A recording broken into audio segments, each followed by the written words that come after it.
Засуудын байдал хэцүүдэд эхэллээ. Тэгсэн чинь намууд олон нутгийн зөвлөлүүд хандив тусламж аваад эхэллээ л дээ. Ер нь байнга л нэг асуудал үүсгээр иргэдийн халааснаас хандив тусламж аваад байдлыг бол арга цаагаал өнгөрөөгөөд дуусгаад байна. Ер нь энэ хэр зохистой юм бэ? Ер нь бол засуудын байдал бол үнэхээр хэцүү болсон нь үнэ.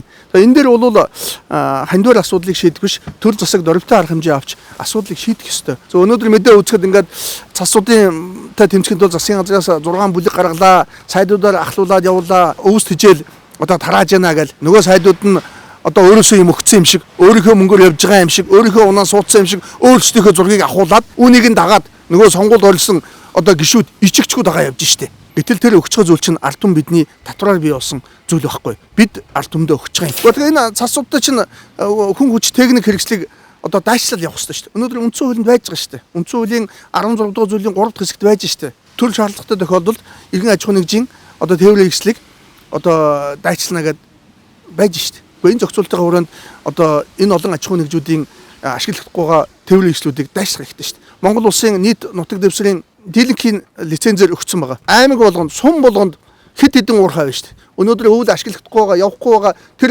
одоо техник хэрэгсэл, ковш, экскаватор том техникийг аваад яагаад одоо энэ зам гаргаж цасуудтай асуудал төр шийдэхгүй байгаа. Өчигдрөөс эхлээд хандив аян цоглуулж эхэлж байна. Хандив өхөн зөв бийдсэн бол өгч байгаа. Гэхдээ энэ хандив шийдэхгүй. Өнөөдөр сөрөг хүчин яах ёстой юм хэрэг засгийн газар шаардлага тавих хэрэгтэй байгаа. Их хурлдаа шаардлага тавих хэрэгтэй байгаа.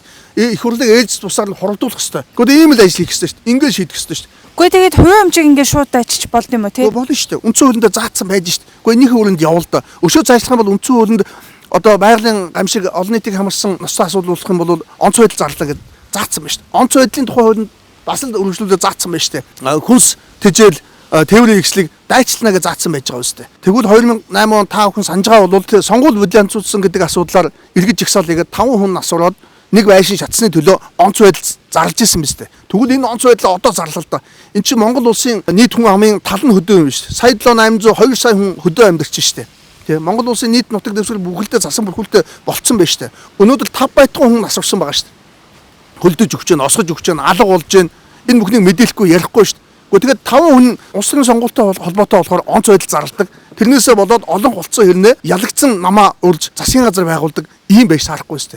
Гэтэл цасцууд нь болоод эхлэхээр хүний амь хорогдоод ирэхээр тэгээд үнэнч одоо баршгүй хэмжээний мал эд хөрөнгө устж өгөө болоод яагаад онц байдлаа зарлахгүй вэ? Энд чинь одоогийн мөрдөж байгаа хууль эрхцэн орчинд л ийм л юм байгаа штэ.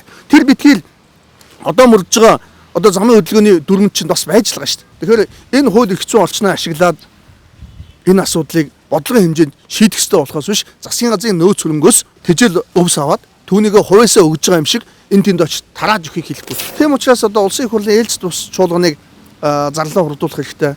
Онц байдал тогтоох хэрэгтэй. Онц байдал гэхэл манайх дайны байдал гэж ойлгодог байхгүй.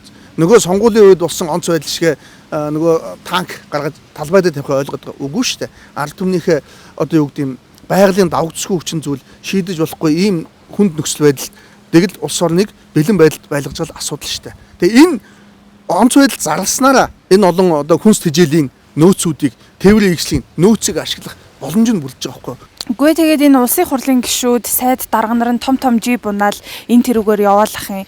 Гол нь тэр айл хооронд зам гаргах техник хэрэгсэл нь байгаа юм болов? Одоо байхгүй л байгаа шүү дээ. Тэгээд сэргээ ангууд тэр боодолтой өвс тэжээлийг хүргэхийн тулд явж байгаа болохоос зам гаргадаг техник хэрэгслүүд нь цэргийн ангид байхгүй шүү дээ. Тэр техник хэрэгслүүд чинь хаана байдгийг хэрэг энэ хувийн байгууллагуудад аж ахуйн нэгжүүдэд байдаг байхгүй.